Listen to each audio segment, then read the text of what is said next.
Real life street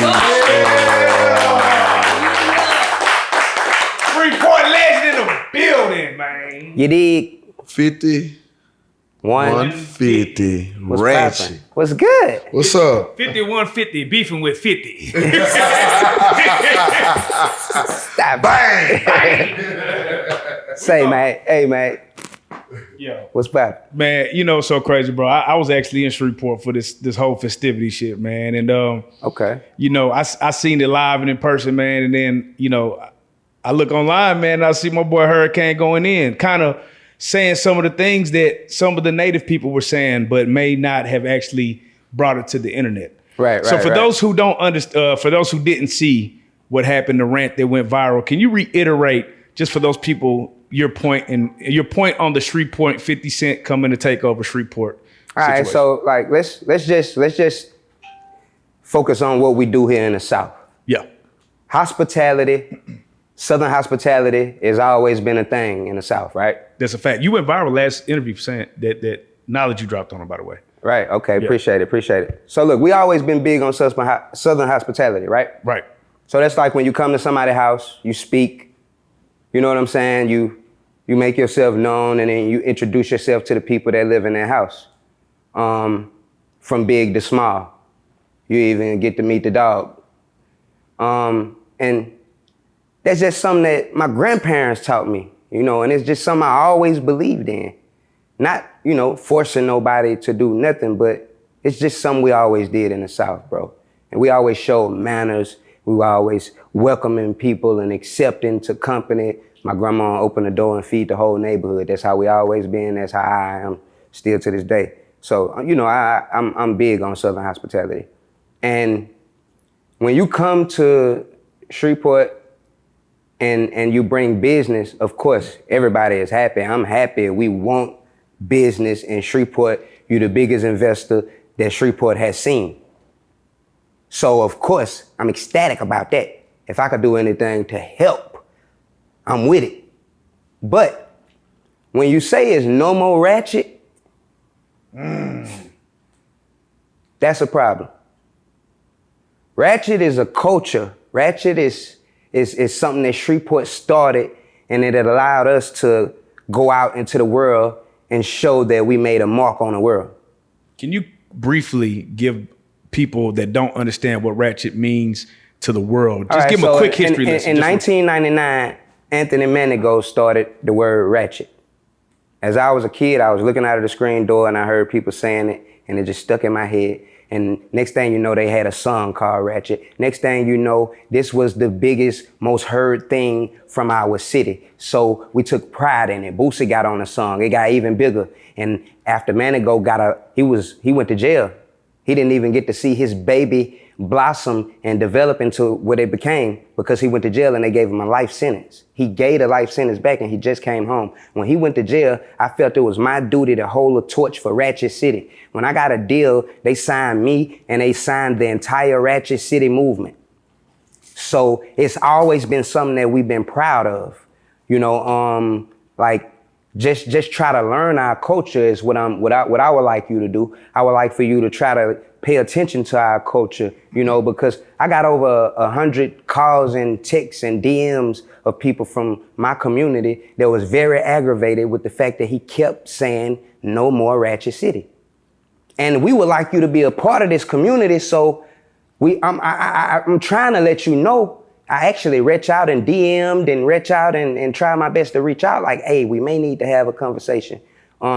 Because we want you to be a part of this community and to get to know this community as well. You know, I want you to go to Hollywood and see Smiley and understand that he been feeding the whole neighborhood for as long as we could remember. And he had a shop for people to come and put a roof over their head, even homeless people. But he lost it because he ain't have everything he needed resource-wise to make it make business sense. Come into the community and let us actually introduce you to what's going on. Like the word ratchet really means something in our community. So of course I was offended when I heard you say no more Ratchet City. But when they brought it to me, they was offended. My people was offended. Right. So when you heard me speaking on it and you seen I was riled up, Right. That's because my people was riled up when they brought it to me. Right. You know, like it wasn't a purposeful attack on 50. It wasn't like I mean him no type of harm and no type of way. But I just woke up and I was getting hit with text, call, pictures. Do you see this? Like, so I had to say something because I'm the only person with a voice. That's why I said something. People got voices, but they might not be heard by a millionaire or a billionaire. So, you know, I had to speak, and the way I spoke was the way my people in the community was speaking to me. You know, like they was aggravated. So, you know, a little bit of that cedar grove came out of me. You feel me? So one of the things, like I said, I was in there, right? And it was dope, bro, because it was dope, but I did see some things, right? So I noticed that none of the people that I felt like put on for Shreveport had they weren't booked. Like you said, they weren't like booked, but they kind of were in the city. So they was kind of making their way and making their own plays while they were there. Right. So how do you feel like, what would have been the respectful thing for 50? How should he have organized this, do you think? Like any promoter do. Like, first of all, it's your event. You organize it however you want to organize it. I ain't here to tell you how to run your event. But if you want to do more like research on the community, that will help you be able to understand that we got artists that's popping that will actually rock that stage. So it's like, if you would have came to Dallas, you would have booked all of the big people, yeah, but you would have put Yella Beezy on the book. If Mo3 was still alive, you would have put the Mo3 on the book. We got Mo3s and Yella Beezys in the city. We ain't talking about, like, we got what I think. We got people who stand on the stage and can rock a stage of 3,000-4,000 people. We got, I'm serious about that. So what I mean is, I feel like the Louisiana artists, they may have got to get on the stage under the bridge for free. But if this is your community, like you say it's your community, you know, come find out about all these hot artists. Find out about these B-Wills, you know, these Green Eyes. Find out about, you know, all these young hot artists we got that's popping. You feel me? Right. Like, and that'll help you be able to, you know, represent for the city when you throwing your shows. Because if I come to Dallas, I'm putting Yella Beezy on the show, like as a promoter. It's just a no-brainer. But that's from me having knowledge of knowing what's popping here. I think one of the big problems is he's surrounded around politicians. He's surrounded around people downtown in their suits. And they only focus on trying to get him to spin on what they're trying to get him to spin on and not actually allow him to go deep into the community and find out what's really going on. Once again, who was all supposed to be on the show that you say that should have been on the show? I would have loved to see, okay, if you calling it Shreveport Harmony Fest, Right. I would have loved to see Big Papa. That's one of the names I kept hearing. I would have loved to see B-Will, Okay. Green Eyes, Doo-Wop. Like them, that's just a few. It's more, but there's just a few. KP used to rock stadiums of like 7,000-8,000 people, whole football stadiums. No bullshit. I just talked to KP today. Like, if KP would have got on that stage, you wouldn't have been able to get Jesus to perform and rock it harder. And we ain't even got no relationship like that, but I'm keeping it G. Yeah. That's a Shreveport legend. Yeah. It's somebody I looked up to coming up in the game. Like, Right. So, you know, this the things that if 50 get around the right people, the people can show you, bro. Right. They can show you Ratchet City so you don't say stuff like it's no more Ratchet City. Because Ratchet City is a lot of people, it's a culture, it's music, it's the way we live, it's you know, it's part of us. Right. We got an artist named Reallyfe that passed away. Rest in peace. So how can we say it's no more Ratchet in my city when Reallyfe in the ground 6 feet deep? We gotta represent for Ratchet City, bro. And that's all I want homie to understand. Like, I want them to know that it ain't no malice. I just want to really show you my city and give you the proper introduction, because there's a lot of people around you who only gonna do what's beneficial to them. And it leads you to not having all of the knowledge that you need to really make the changes. Do you know that Louisiana is the 4th worst educated state in America? You see the gun violence that's happening? Right. Whole lot. It's real information that need to be talked about. There's real subjects that need to be focused on. Let's have a party, but let's get to the real problem at hand. If we're gonna benefit off of this community, which I know you're a dude who understand this, the community gonna allow you to benefit. The community gonna rock with you, but you need to understand these people. You know? When you spoke on 50 Cent's right-hand man, who are you talking about? All right, so when I got my record deal, I brought a record label to Shreveport. Right. One of the guys that worked for the label, I met him again 10, 15 years later in Atlanta. Him and a producer was living inside of like a U-Haul storage. Right. I was trying to figure out when am I gonna put out some more music, bro? When I'm gonna put something out, like, and I remembered, I said, this cat worked with the label. I got some investors in Shreveport. I could put him and tell them, hey, this is one of the guys who ran the label for me. Cut a check, let's do a deal. I put him in the car, drove him to Shreveport, and they cut the check immediately. Right. After that, the deal went bad, so I ended up going about my life and continuing on. He stayed with the company that I put him with to do the deal with me, and they began to do other stuff. And then after that, he hit 50 and brought 50 to Shreveport. So that's the right-hand man I was speaking about. That's somebody that I got a long relationship with, somebody that we done starved together, and he a marketing director. So the way he words stuff is to market and to build perception. He'll never say, me and Kane was really messed up and we had to really make it happen. We had to really figure something out together. He gonna say, I met him, I seen he had a son, and I felt like I needed to help him get things going, so I was willing and I was ready to go. But bro, keep it G. You was just homeless.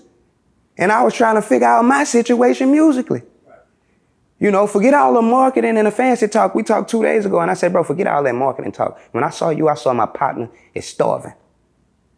And I could put a play together to make sure all of us eat. You and your mans too. Brought everybody to Shreveport, you feel me? So that's the right-hand man I was talking about.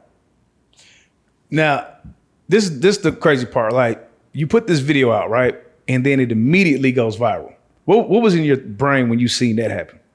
So a lot of times, like when I post stuff, I never look at comments. I pick the phone up. If I open Instagram and make a video and post, I don't pick the phone back up. I say what I say and I keep moving, because I ain't the type of person to even go back and forth.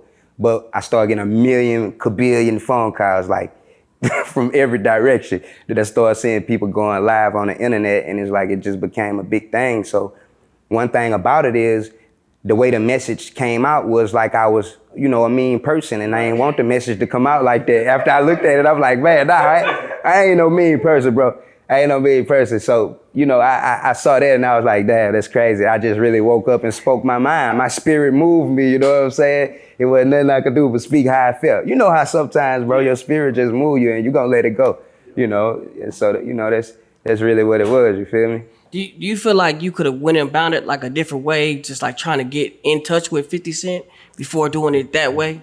I reach out. Okay, you already did. I reach out a few times. So the right-hand man, did he let him know about, like, how many times did you like talk to him? I reach out to 50 and the right-hand man. I talked to the right-hand man a couple of times, and I talked to 50. And I reach out to 50. Just no response.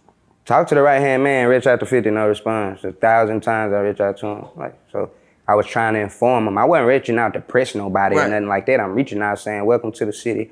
This is what, like this ratchet stuff. I'm trying to inform him this ratchet stuff is actually our culture. We need to sit down and have a conversation. I want to inform you more, because you're going on radio stations and you're saying no more ratchet in my city. We getting that out of here. And you campaigning something that people built, invested money into, and made a culture. You know, so that was my reason of reaching out. Like my son had a football game the day of the event, so like I couldn't be there, to be honest. My son had a football game. Like, he actually got one tomorrow. I'm finna try to get out of here tonight. So in a perfect world, how does 50 move forward for, maybe next year and being better and wiser? It's not even next year, it's right now, because he's still, I think the conversation of what Ratchet City means still need to be had. That's a conversation that need to be had. We ain't just gonna skip over that, because that's actually our culture. So not even next year, because like I said, this started with me from me seeing the beginning of him saying no more ratchet in my city, and then no Ratchet City artists booked on it. So it all kind of like snowballed to like, what is the attack on Ratchet City? First, no more Ratchet City, then they not involved. So, you know, that's just how I feel. Did you see the post where he said Bossier doesn't want me, and I think Bossier and Shreveport are right next to each other, right? And he was basically like, I'm not fucking with Bossier then because they don't want me in their city. Did you see that? Who said that? 50 Cent. I know, I ain't see that. Oh, okay. I got homies in Bossier though. I got a lot of homies in Bossier. Yeah. I ain't see that post. If you know, but and then again, that's another thing. Like, you know, we don't want nobody to, you know, to feel like they need to run off people that's coming to our city to do no business. So, like, we for better development of the community. We all for this. Right. Like, nah, that ain't nothing that I would be proud of. Why would you not want them there? That's crazy. Now, the other thing that kind of cropped up, right? When you made your video, man, there was a lot of artists from Shreveport that just had the total opposite take, right? There was like, you know, some people was like, well, I performed, I was out here. And it just seemed like at that point, it didn't seem very unified. So what is the issue? When I spoke on performing, I meant get paid to perform. Right. I meant at the actual event.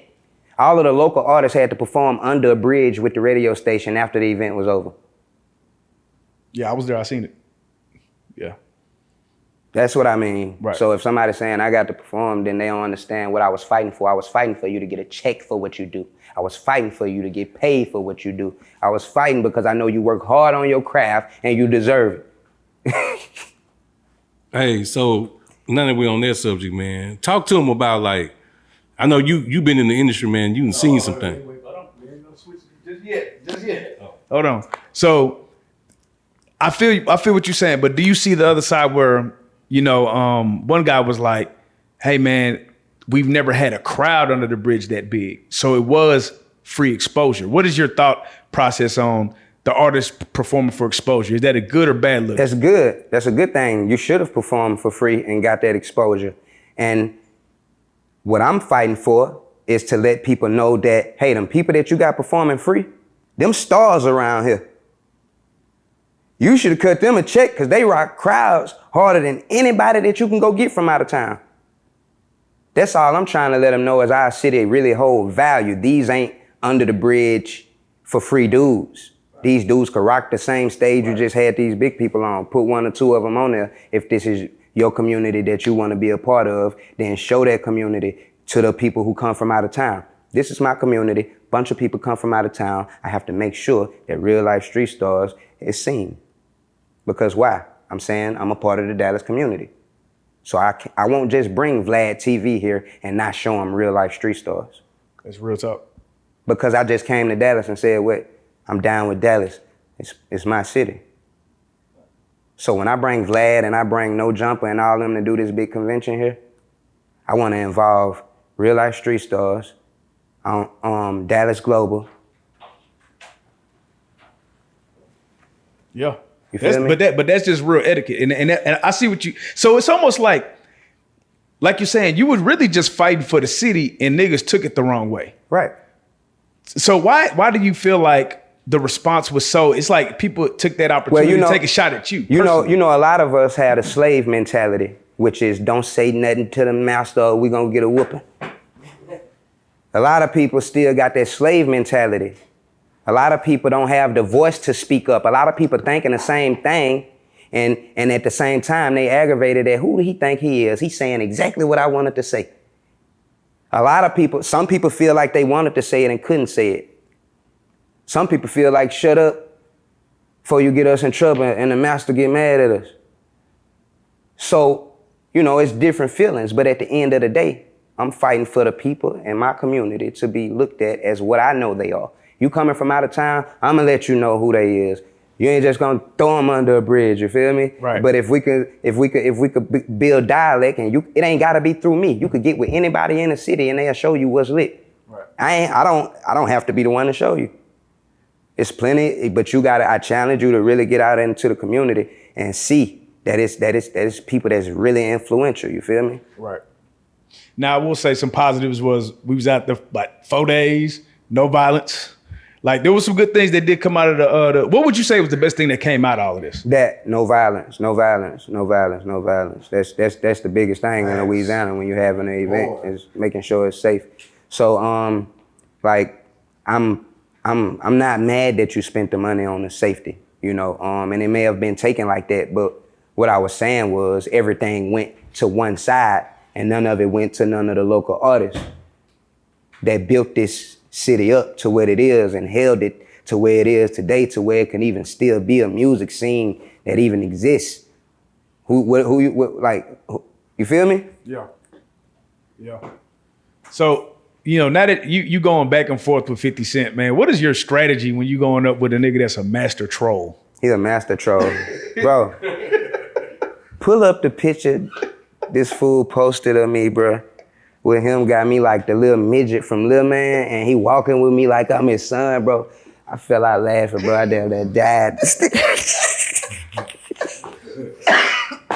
This dude is a super troll. That's why I got a song called Bang. Yes. You know. This song. Yeah, I got right a song called Bang. And it's go beat them memes that you're doing. But you see if I do good music, you do good memes. You know. You're a funny guy. You're a real funny guy. What he said on Paid in Full, you know your man right here, he a real funny guy.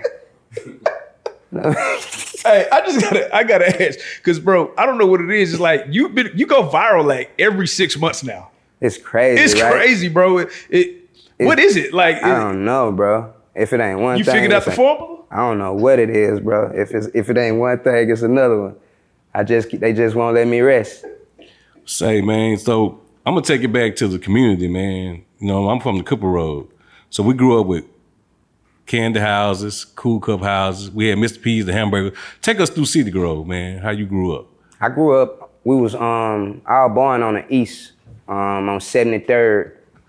And I stayed with my grandma and my granddaddy. My mama was trying to become a beautician. My daddy was in the streets hustling. So grandma always raised me. We stayed on the east. By the time I got to about 10, 11, we moved to the west side of Cedar Grove. That's when I began to go to middle school in Cedar Grove. Like, it's just it's a community that mean a lot to me because I got relatives, bro, that really stand up for our neighborhood and they proud of our neighborhood. Like, it's a place like no other. Cedar Grove is a place like no other. You know that because you know Cooper Road, a place like no other. But like, we moved to the west and I went to Linwood Middle School and like we stayed right across the street from Woodlawn, freestyled outside every day outside my grandma's house. You know what I'm saying? Like, just go in the house and get on the floor when you hear the gunshots go off. Like, wake up, go outside, play with your homeboys, have a fight, get back cool, repeat the process. You know, like every other hood, bro. Going to the candy store, getting the cool cups. I'm gonna give you some game. When we get the cool cup, we take the cool cup. For y'all know what a cool cup is, you get sugar and juice poured in a styrofoam cup and freeze it. And you eat it like with a spoon. So we used to get ours, flip the cup upside down, put our chin in it, make it fall all the way out of the cup, turn it upside down, put it back in the cup, and it's super soft because all the sugar at the bottom. Boom, eat that thing. Yeah, ratchet. Now that's ratchet. So when you say no more Ratchet City, come on, man. Let me show you. So how do we end the 50 Cent beef, or this is gonna go on? Bruh. It's an alley-oop to me, right? Yeah. Ratchet City is forever, bro. Right. We wanna welcome you. We wanna do business. We ain't nobody in the city doing no type of hating. Right. But you can't say it ain't no Ratchet City. So if he just stopped saying that, then. And get deeper into the community and learn who is who. Because this community can do a lot for you. Right. You can do a lot for the community as well. You know, I'm challenging you to, really see what's going on and understand who we are as people and try to understand us just as well as you're gonna try to do business and parties and money. All of that's fine, but we got a lot to say. Do you take back anything that you said, or you stand on everything that The you point came across a little different, which is why I'm letting you know how I feel right now. Right. I can't take back what I said because then the message wouldn't even exist, and then we wouldn't even have no conversation to talk about, Right. and then it'll still be a problem. Something have to be said, you know, so I don't regret opening my mouth, you know. What do you say to the people that was like 50 Cent did more for the city than you? Like there was people, again, these are shots that people were throwing your way. What do you say to seen people that say- saying all kind of stuff like that, but I mean, you know, I've been repping for Ratchet City for a real long time. It ain't up for me to say what I did for the city. You know, I let the community, you know, say what I mean to the community and what I mean for Shreveport history. That ain't really up for me to, you know, go back and forth about, you know, I let y'all do the debating on what I mean in Shreveport. Well, we know like 50 Cent, he comes right here. He has like a shitload of money, right? So that's how he was able to do it. So say he just continues to do this, right? What's the next steps? Like he just comes in there and he says, no ratchet. He still just. I couldn't tell you what the next steps would be. I couldn't even tell you. But that can't happen. Right. He just needs to respect what's going on. You gotta respect culture. If you go to New Orleans, you're not gonna say we're not calling this the Big Easy. If you go to New York, you're not gonna say we're not calling this the Big Apple. If you go to, just say Dr. Dre go to New York and say, I got all this money. I got Beats by Dre. That's who signed 50. Yeah, You think he could say no more Big Apple? Yeah, you did tell. I heard you tell Wack. That's like you going to Compton saying no more Bompton. It's like, He instantly was like, oh yeah, nah, we gonna. Nah, bro. So you gotta respect culture when you go places. You gotta respect culture. That's it. So I want to ask you the same question I asked somebody else. So now that the city has the light, right? What's a story that you would like to see either documented in the documentary or in a television series that would bring like one of those Shreveport stories to life? I think it would. I think a movie called Ratchet City, and it should include more than just one person or one story. It should tell a whole a big majority part of the story of Ratchet City, from the streets to the music scene to behind the scenes to the crime rate in the jail cells that's full of people, that's getting more full of people. Angola jail system, know what I'm saying? That's farther down from Shreveport, but that could be covered as well. Like, Shreveport is a movie and it got a lot of history. Like, Ratchet City, it'll be a crazy movie. Right. And we wouldn't leave nobody that made no impact on the community out. You feel me? Everybody played a significant part. So Even the people who come from out of town with resources. Right. Message. So you beat a murder case.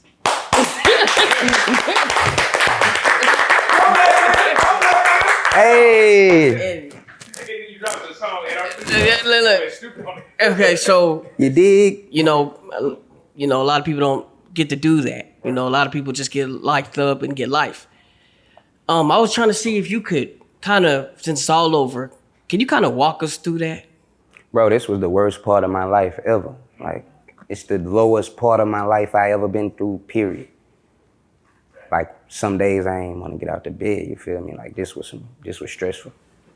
The most stressful thing is waking up and knowing the charge you got carry life with no parole. You gotta go into jail and do the rest of your life. When I got on when I did my trial, the DA talked to the jury and said, I want you to understand that no matter how cute he is, that we giving him life. And the last place he will be alive will be a jail cell. We don't mean 25 to life. This is Louisiana. This the DA talking. She's saying, we don't mean 25 to life. We mean we're gonna take him to jail, and when he leave jail, it'll be in a body bag. This is what she's saying. Right. Basically, you feel me? Like, a couple of words may be off, but this is what she's saying. Right. Like, so to hear this is like, I can't eat at this point. Like, I'm waking up in the morning, they making me breakfast, I can't stomach nothing. I'm looking at my little boy like, damn. You feel me? He don't know what's going on. I'm really living a lie. I'm faking like it's all good. It ain't all good. Like, the most fucked up time of my life. Facts. Are you able to walk us through that night? Yeah, I was just at the gas station chilling, you feel me? I was talking to somebody that I'm cool with. Somebody started breaking in my whip. When I approached them, they was breaking in the whip. I had a rifle inside the whip. I had my other firearm on me. I approached the vehicle, told them to step away from the vehicle. At this point, they'd already broken entry, and they in real close proximity of the other weapon I got in the car. So I tell them to step away from the vehicle. They turn and put their attention on me, put their hand in their pocket where they got a bulge at, and then began to utter threats verbally while walking towards me. At this point, I got my weapon out trained, telling them, you know, go back, bag up, step away from the vehicle, take your hands out your pocket, which witnesses testified that they heard me yelling when they went in the store, and they heard me saying when they came back out the store. So I ain't just up and shoot nobody for nothing over no bullshit. You understand what I'm saying? Let's get that understood, and let's make sure that's out there. You know what I'm saying? Like, so at this point, you continue stepping closer to me, making verbal threats, and you reach in your pocket and it's a big bulge.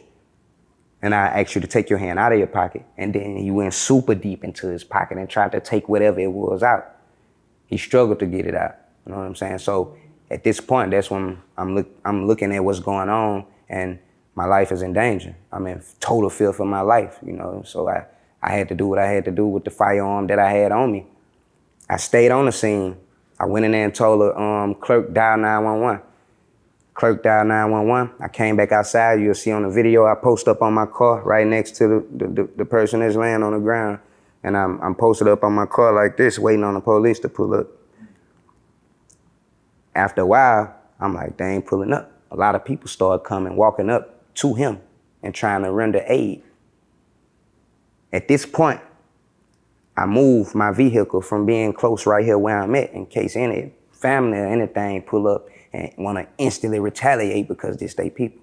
So I moved to an outer gas pump closer to where I was speaking to my partner at before it went down. Sit the car there for a minute. Police still don't pull up, more people pulling up, more people pulling up. Crank the car and pull the car out of the parking lot. Now I dial 911 and get on the phone with them. They answer the phone. When they answer the phone, before I can even get out of sight of the store good, police cars start coming past me. I hang up on 911. The only thing I got out of my mouth to 911 is just been a shooting, and cars start flying by me, police cars. I said, all right, I'm good. Police come, boom. I turn around and follow them into the parking lot. They get in the parking lot and block the perimeter off so fast, I can't even get up to them and tell them what's going on. So I'm standing back, they blocking the perimeter, being real aggressive. Get back. I'm trying to walk up and like, without looking like a threat, and let them know, hey, let me holler at you, you know what I'm saying? So I can let you know what just went down right here.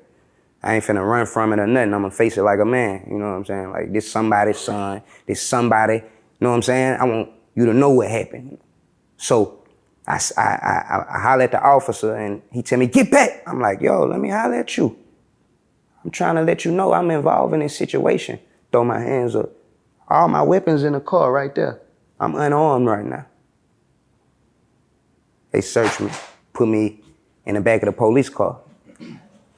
So boom, where I mess up at is I start giving statements with no lawyer, because I know I'm in the right and I ain't did nothing to nobody that I wasn't in a position to, I ain't did nothing to nobody on purpose or out of malice, or I ain't leave the house with no intent. I never had bad intent, you feel me? So I go and give them a statement on the scene. They say, we still gonna take you downtown.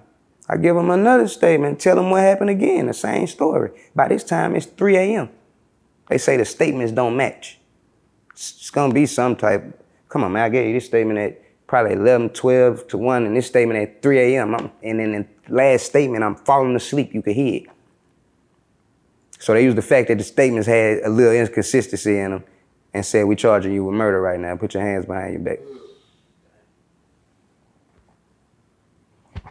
Did you have a gun license at the time?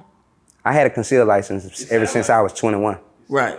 I got a concealed, that's the first thing I did. Did that help you at all in Nah, because when we brought it up, the DA said, I didn't ask you if you had a gun license. I don't care about no gun license. Hold on, but it sounded like, because you were saying certain things that sound like you had some form of training before you put them down. So right. do they go through that in concealed license, or did that something you just knew to do? Yeah, no, I was trained before I went through concealed weapon classes. I was trained personally out in the country, and then I was trained by concealed weapons teachers, and I was trained by expert shooters as well. I had security guards that's been expert shooters that always took me to the range since I was like 15, 16. We always had a lot of land, so my toys has always been firearms in a responsible manner. So if somebody's life is in danger, what are the proper protocols in that scenario to do? Because it sounds like you did it, but what do they teach you in these classes to do? Let's say somebody following you in your car. You think somebody following you. So what you're supposed to do is pull over on the side of the highway, get out of your vehicle. If the person pulls over behind you and then gets out of their vehicle and walk towards you, at this point, you can legally get your firearm ready to use. You can verbalize, I have a firearm and I'm willing to use it. Do not come any closer. I feel that my life is in danger. This is you giving every option to the person before you use force. Now, if that person continues to come at you and come at you and come at you, and now they're at the point of making physical contact with you that you feel could harm you or cause you bodily harm, you have the right to use great bodily harm. You have the right to use force, lethal force. At any time that you feel like you're about to receive great bodily harm or injury, or somebody around you is about to receive great bodily harm or injury, or their life is in imminent danger, you have the legal right to use lethal force. That varies from situation to situation. So let's say you enter this scenario again. Do you handle it the same way? If that scenario presents itself again? Yes. Yes, I handle it the same way because he had a brick that's like this inside of his pocket. Like, that would have done, I don't know, I only had a certain amount of shots in my firearm. That brick could have been used until I ain't have no more face. And this was somebody who was yoked up. Like I'm gonna pick you up and tie you in a pretzel yoked up. How did you feel when you took his life?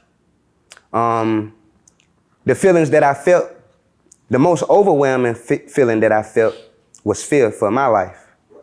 It took me so long to calm down from my life flashing in front of my eyes that reflecting on what just happened was the second thing I did. When I begun to reflect on what just happened, I can instantly feel for a person having a family and them not being able to be there with their family and their family not being able to have them. I instantly think about the person's mother, the person's family. This is what plays in my head because I never left my house to do nobody no harm. I've been in my community forever and ain't nobody never known me to be no bully of no type of, you know what I'm saying? Like, we gonna protect ourselves if we have to protect ourselves, but I ain't never been the type of cat to go just looking for some trouble. You feel what I'm saying? So I feel for the family. I feel for everybody involved. I feel for the victim. Like, a life is very important. When I look at my son, that's how important a life is. When you look at your kids, that's how important a life is. When you birth something and take care of it, it's a beautiful thing. And you never want to be a person who campaign against life. You understand what I'm saying? So of course I feel every emotion that come with this. This ain't nothing that I take light. This ain't nothing that you're gonna ever be able to forget about. It's something that's gonna sit with you for the rest of your life. It's something that you're gonna think about when you're eating your food. It's something you're gonna think about when you sleep. It's something that you ain't gonna never be able to just totally block out. Seeing a person take their last breath ain't normal. So in this moment, is there hit get him in the leg or arm, or does that any type of thoughts like that even cross your mind, or is it just instinct at that point? So let me tell you something about how the body react. You, say for instance, if I felt like you was a threat and I opened fire on you, which we won't speak in no type of negativity into existence between young black men, but You. If I felt like my life was in threat and my life was being threatened and I was forced to open fire on you, it wouldn't be as simple as pull the trigger and you stop. The first time I hit you, you would become probably 9 times out of 10, you may become more dangerous. The first time I hit you, you may grab me and now your life rushing through your mind, your life rushing, flashing in front of your eyes. You're gonna do real damage when you get to me if I ain't dropped you. By the time you grab me, you're gonna take the gun. I'm telling you. So it's not as simple as to stop a lethal threat. And that's with me hitting you in the body. I can hit you square in the body and you could turn into fucking Hulk off of an adrenaline dump. So that goes to say, if you a real threat to me, hitting you in the leg or going for a superficial wound, that's not gonna stop a threat. You got the right to use lethal force when your life is in danger. After you shot him, you said that you posted up on the car. Did you want to render him help at first? I mean, I got asthma, so I never did the CPR classes. Right. Like, I never could even participate in the CPR classes. I never had no type of medical history and doing nothing like that, so I would probably do more damage than good. Were you scared? Of course.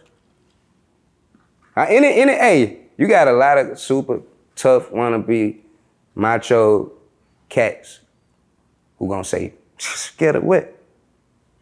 Fear is a real thing. Right. And once you become a man, you can admit that fear is a real thing. Once you admit that, you accept it better. It ain't nothing to fight. Fear exists. It's a real thing. Yeah, we teach our kids don't be scared.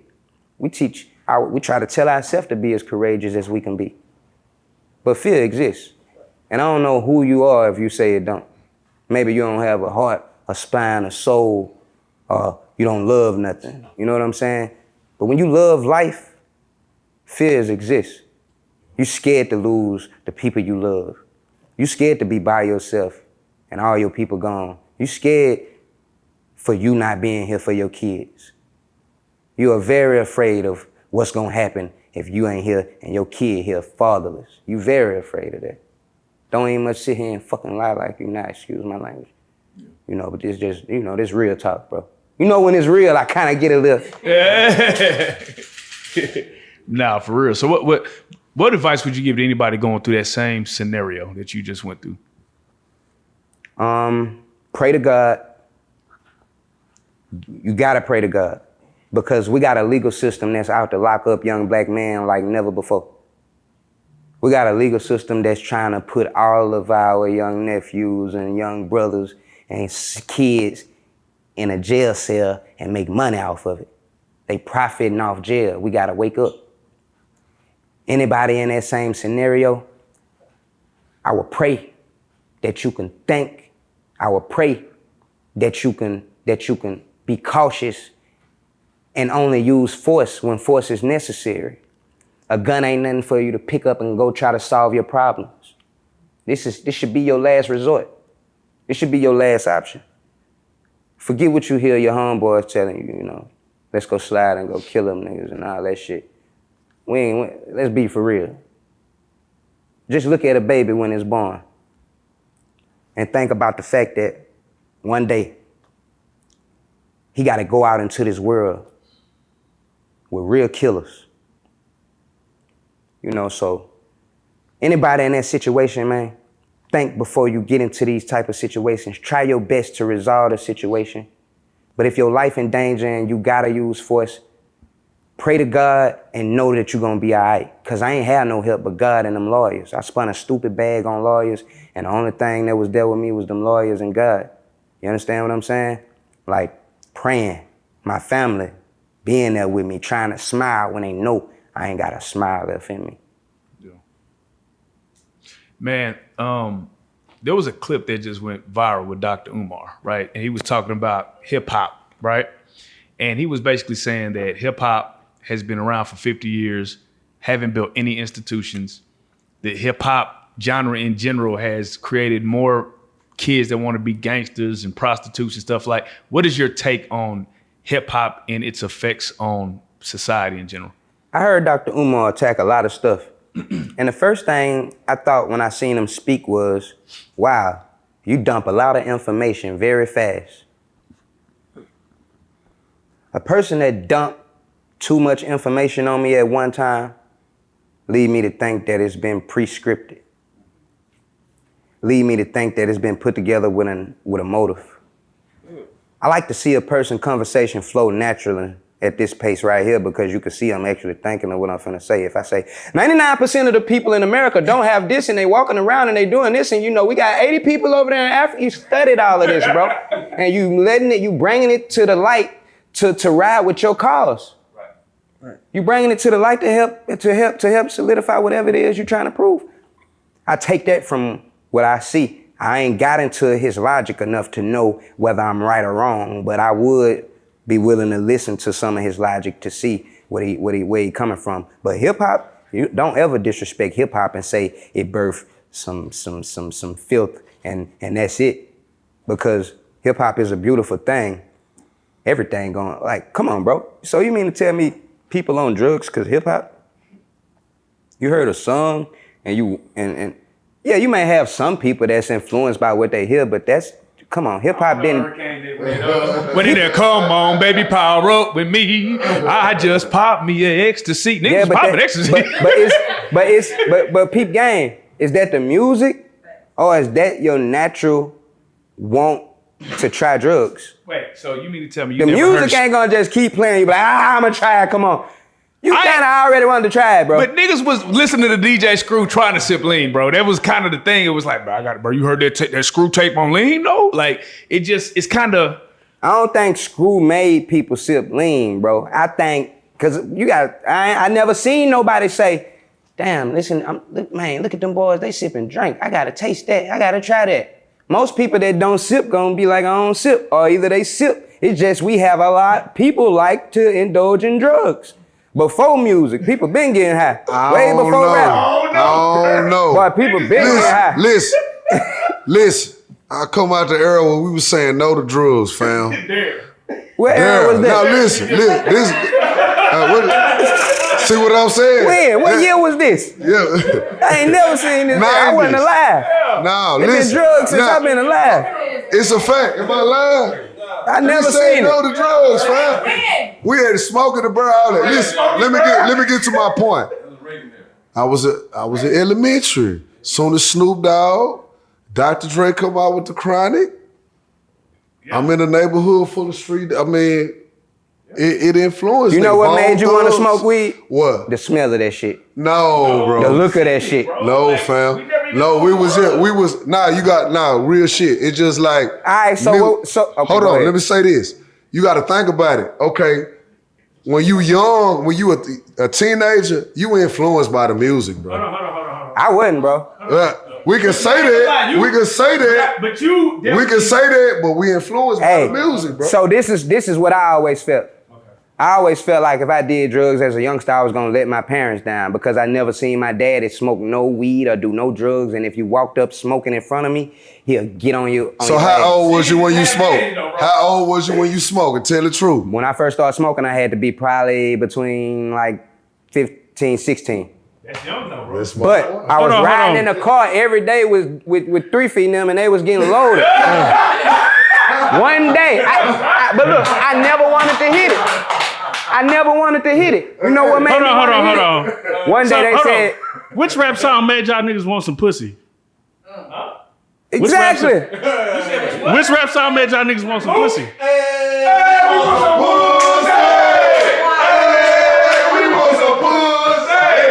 Bro, y'all was right. Y'all immediately ran out and, hey, bitch, give me some pussy. Hell no, they ain't do that. Hell no. Or did you have to get some game and some money first? Playing house, fam. You keeping it real. Yes, we did. Nah, bro. No, bro. We was influenced. Luke, my nigga, come on, my nigga. You wanted to smoke weed because your cousin smoked it, man. Your cousin never smoking that shit. And we were jamming weed music. didn't make you want no ass. Hell yeah. BET Uncut made you want ass. Nah. No. It made you want more ass. Yeah. More ass. Somebody wanted more ass. You already wanted some ass. You wanted some ass. Influence. You wanted some ass, my nigga. Wait, hold on. How many niggas just quit smoking regular weed and start smoking za, nigga? Like nobody would. Come on, bro. Who? Say, if I That's find, nigga still if smoke I Reggie. find some Reggie right now, you gonna clown me, fam. Oh God, I'm a clown. You out of line. With some Reggie. You out of line smoking Reggie right now, bro. You smoke Reggie for real? See, bro. We was in Shreveport when you smoking Reggie? No. See, hold on. Bro, okay. see, here's the thing. All right. Bro, Yeah, I know I wasn't smoking that ain't Reggie. the We music smoking making you feel gas. like that. It's niggas around you. It's people you hang with. It's the people you influenced by. Right, bro. You didn't Snoop Dogg didn't. When y'all seen Snoop Dogg on that little ass bikes hitting that weed in Compton and y'all thought he was cool, that's what made you want to smoke weed, not that music. Right. You seen He was his influenced lifestyle. by the person. Nah, Air Force Ones was $80. Niggas buying Air Force. No, and niggas wasn't buying Air Force Ones. Niggas was buying 2 pair of Reebok for $89. Reebok and Fila. White T-Rose and Breeze. You heard how you say that? It was influence. Bro, niggas was influenced, fam. The music influence. Hey. If you, Money. hey, you Look, know how when we Cash said, Money came out, everybody wanted to buy. Everybody want to be stunners. facts. Niggas is influenced. Influence. But when it come to getting high, niggas ain't just influenced by music. Niggas is influenced by the people that are around that's getting high. Bro, when Gucci, You can listen to the song, but somebody gotta have a drink I for you gotta to try keep it the shit. real. Had niggas want cushion orange juice. He not And if you lying. don't get around nobody with it, you can't try it. When Tupac came out, he was talking about Alizé. Nigga was drinking Alizé. Come on. Before he made that song. Right. Nah. was drinking Alizé. He didn't make that. That's like, just like that. Hold on. I'm Alizé gonna take was it back. straight. When them Atlanta niggas was talking about Grey Goose, everybody was drinking Grey Goose. I'm not bull. Yeah. Am I lying? Bro, Yeah, but I know. Backbone had niggas in the club geeked up off Exit Pill with sunglasses on for a whole White sunglasses. Oh God, you ain't lying. You ain't lying.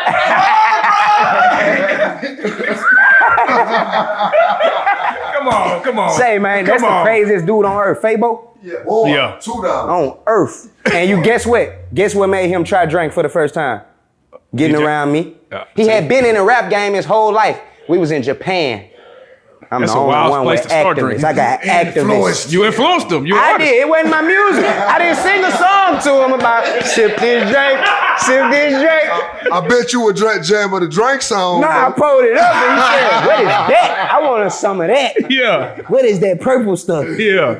Hey, he say, "I'm the newest member of the lean team, shouted." Yeah. That needs to be the lean team. Man, speaking of influence, now you got Sexxy Red then remixed your song, right? Say, You know what I'm saying? hey, and it just went platinum, right?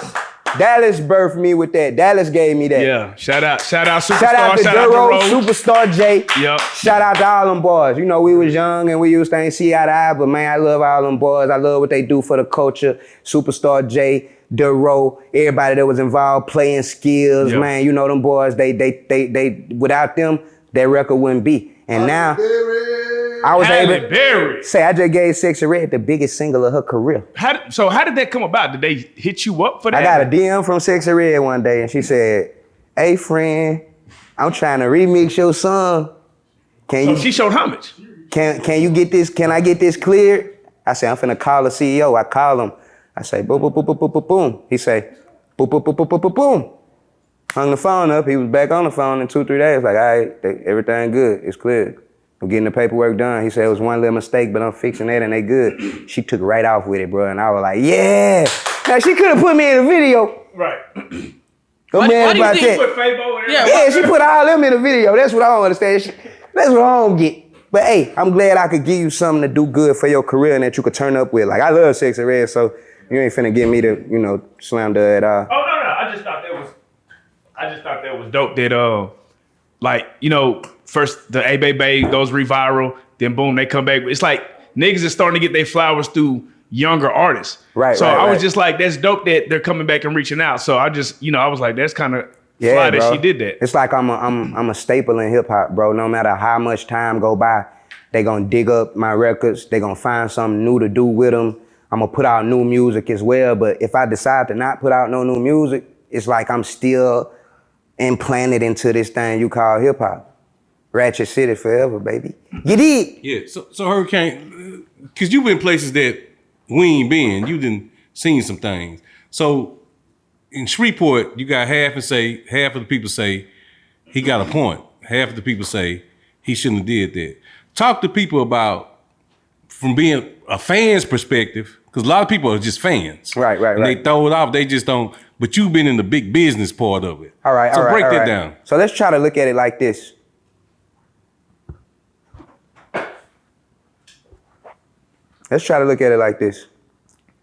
From a fan's perspective, you may not understand it because you don't work as an artist.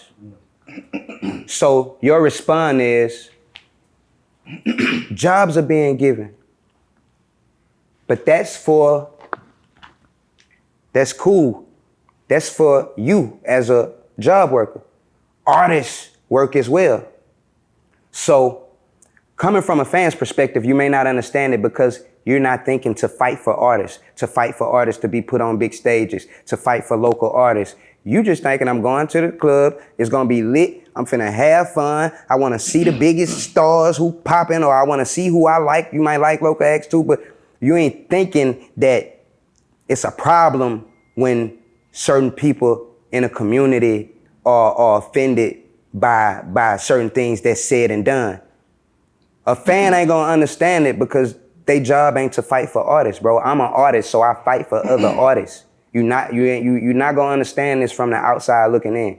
You don't wake up with a need to fight for independent artists. You don't feel like you wanna get your people out there and get your people heard. So your main mission ain't pushing and promoting your people. Since day one, my main mission been pushing and promoting Ratchet City to the world.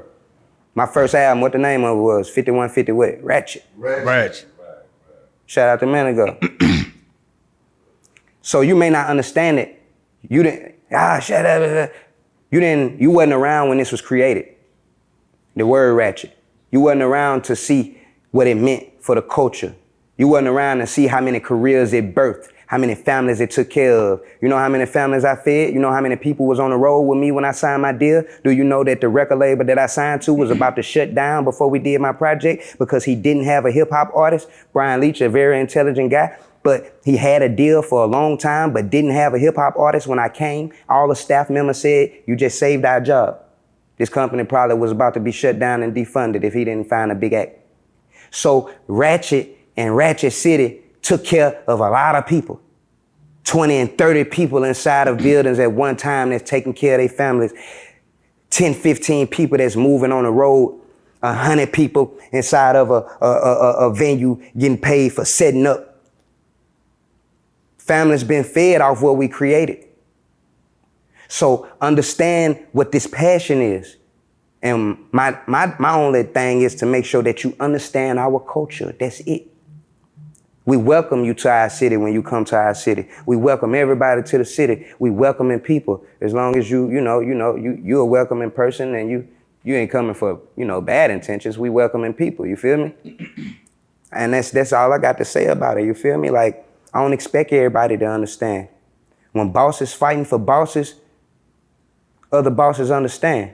If I go to McDonald's and see the workers fighting for a bigger check, or somebody outside picketing saying, I'm fighting for these workers to get paid more, I might feel like, man, get out of my way so I can get my burger, cuz. The McDonald's got the latest burgers, and y'all is out here hating on McDonald's. Get out the way. Yeah. You feel me? Yeah.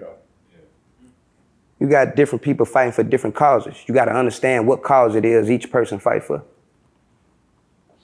Man, it's crazy, man. I just checked out, the last album you put out last year. Hurricane Season 2. Hurricane Season 2, no skips. No skips? No skips. Okay. I said, damn, this nigga, bro, you always go hard. But like I was, when I seen the 50 Cent video, I go on the page and I looked at the video you had on there. I said, damn, this song is hard. Let me go check out the album. Straight up. And I checked out the album and I was like, damn, bro, it's crazy that you can know somebody go hard, but just not be in tune with the music, right? Straight up. And when I listened to it, I was like, oh, he's still spitting. Right. Is it frustrating knowing that you still putting out quality music and niggas might just overlook it because they still stuck on songs from your past? it ain't really frustrating because the music making money. Like, I could keep going to that account, pulling them racks out of there. Somebody just called me and offered me $400,000 to do a deal on one song yesterday, you know what I'm saying? So like, I'm doing so many deals like here and there, and it's like, as long as I continue to you know, stand on what I stand on, I don't have to put out a shitload of music. I can put out projects whenever I feel like putting out projects, and they monetize real easy because I got a real good team that work my TikToks and work my music. So even with, sometimes you may look at something and it don't have 1 million views, but every time I check the account, that song is making 6,000-7,000. Right. You know what I'm saying? Like a week. Yeah.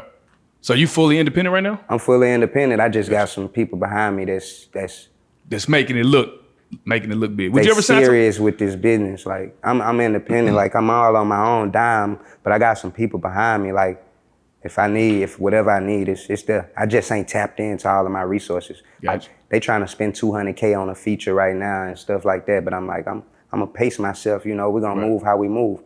Right now, you know, just go check out that new single, Bang. I got another video I just shot in Atlanta with Love and Hip Hop star. Man, I forget. Scrappy? Nah. Sierra Gates. Gotcha. My mind was somewhere else right now.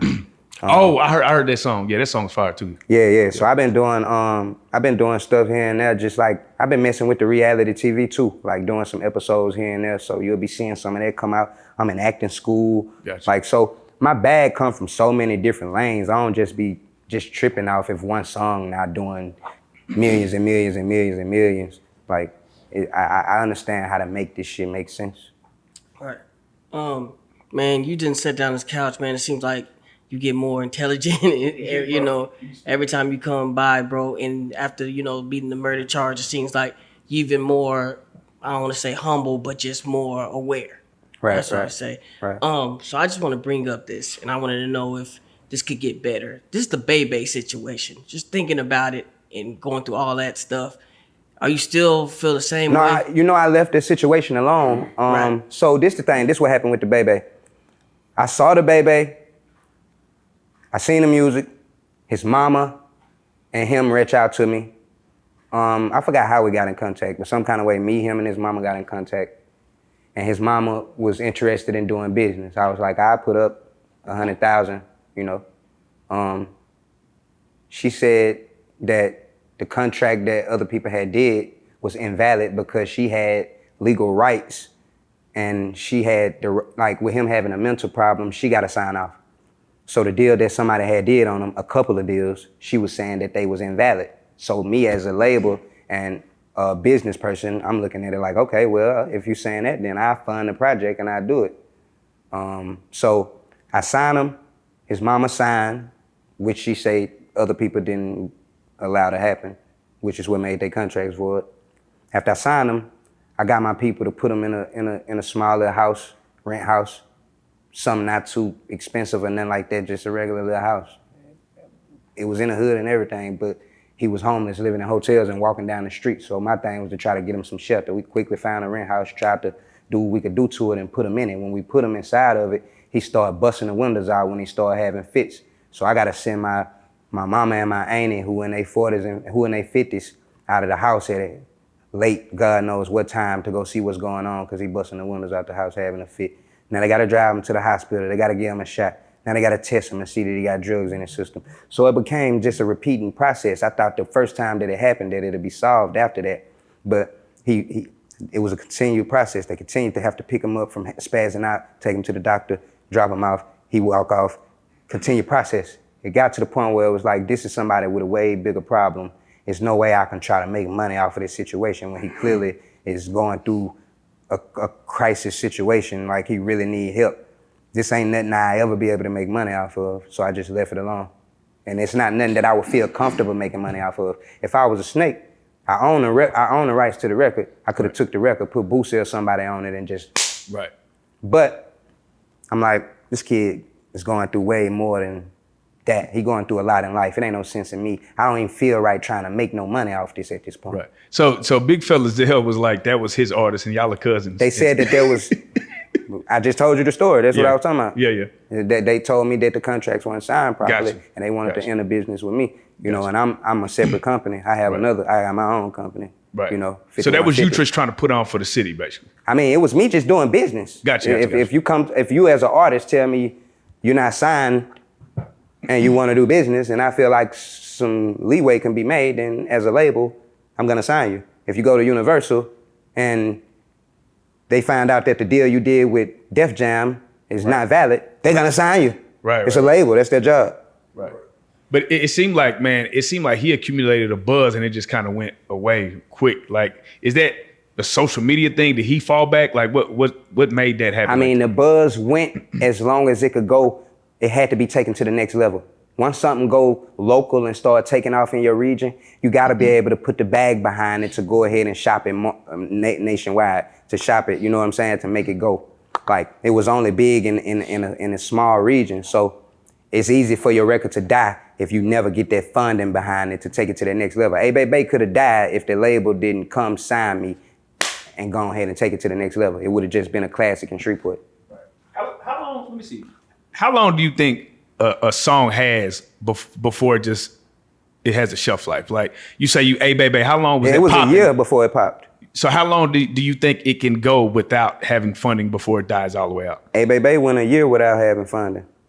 And it didn't, and so maybe a song could go longer than that. If that went a year.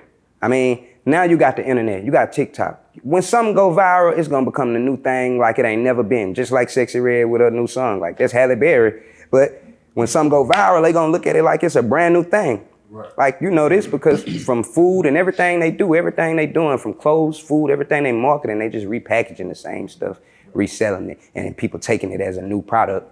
You know what I'm saying? The music industry the same way. Yeah. Now, I do got it because you're one of the highly intellectual guests we have. I got to ask you just about the presidential situation right now. We got Kamala Harris and Trump, bro. Bro. What is your thoughts when you see the two candidates and what we got to do? Bro, this shit is a show. It's a real show. I don't even know what to do, bro. This my first time saying I don't want to vote, bro.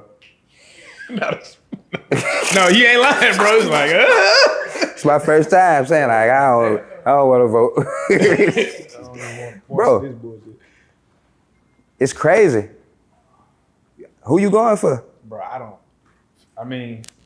guess I'm gonna have to roll with the black woman, but I ain't just damn, she laughed. I can't just roll with the black woman. God damn. I ain't gonna lie. Peep gang, I'm gonna tell you something. Say, Trump, people say Trump racist, right? Yeah.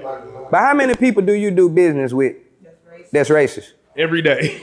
That won't let you come and eat at their house. Papa John's is racist to the bitch, but that pizza, boy. I just had some last night. But look, I swear to God, but how's Trump racist? It was bro? delicious. He freed a lot of like street niggas, bro. Bro, Trump, we ain't seen that much money. Nobody saw that much money. No, bro, before that, even before that. Listen. I done my research.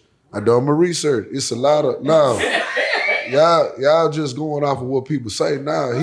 Nigga, you know how many niggas shouted Trump out in rap songs?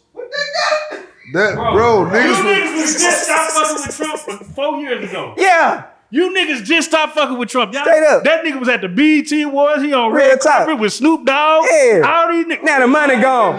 The money gone. They ain't rocking with him because he ain't getting no checks out no more. Y'all mad at the white man for playing black? That nigga. The police officer told another one of you niggas let him off. Oh man, so the Indian lady didn't already put niggas in jail a long time ago? A whole lot of them. A whole lot of niggas. Hey. We was super predators. They finna lock our ass up regardless. Nigga, both parties gonna lock our ass up. Yeah, nigga better just, hey, y'all tripping, you need to vote for Cornel West. Why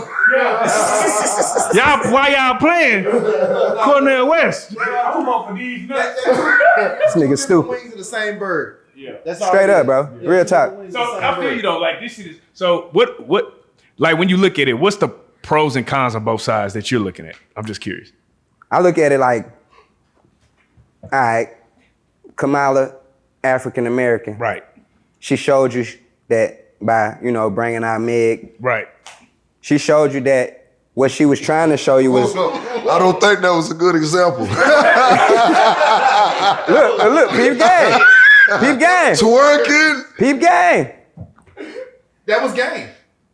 Peep game. That was a lot exactly of, what and it then was, I heard they picked up some homeless people and made it look though like, and they were leaving. They doubling down, but they just had Lil Jon come out the other day. Bro, what she's saying is, I'm gonna let y'all be who y'all wanna be. I know who y'all is. We're gonna keep it ratchet. Yeah. She 51. She wanna keep it ratchet. She 51. She trying Hold up. to come Hold tell up. 50 this Hold up. is Ratchet City. That's what she trying to do. With Meg Thee Stallion on the stage. Nigga, she might put you on the stage. What if she say, hey, come do that Halle Berry? Yeah, I'm rocking with you, Hurricane. Hey, Mr. Hurricane. pulling up. You know, Mr. Hurricane. I'm pulling up. And they gonna hit you with a crazy amount. We got 500,000 for you. Just something I'm wild. with that. I'm with that. And I'm staying with Kamala. I'm staying over there tonight. Yeah. I'm staying over there. So wait. Bro, she'll let me stay What at her if house, Trump hit you though? I got an M for you. What time the flight leave? What time the flight leave? Hey, got a red eye. What Dave Chappelle said? Dave Chappelle said I did a campaign with Coke and Pepsi. If you ask me, I don't even know which one tastes different. But Pepsi paid me more, so it tastes better. Straight up. What? I gotta ask you this. What are your top 3 conspiracies that you believe? The top 3 conspiracies I believe this ain't even a conspiracy because, we used to think that we used to have so many different opinions on how Martin Luther King died, but I think we kind of figured it out now. They had a lot of different scenarios that they were saying could have happened. So I think maybe I ain't really big on conspiracies, bro. I kind of look at everything for what actually happened. Gotcha. When you be looking at stuff saying the Illuminati did it, I be looking at it like, that nigga just ran his money up. Like, nigga just a hustling ass nigga, bro. Like, I ain't really big with conspiracies, bro. I really don't believe in it. I don't believe. You gotta make me believe. I don't believe in them, bro. Like, to be honest.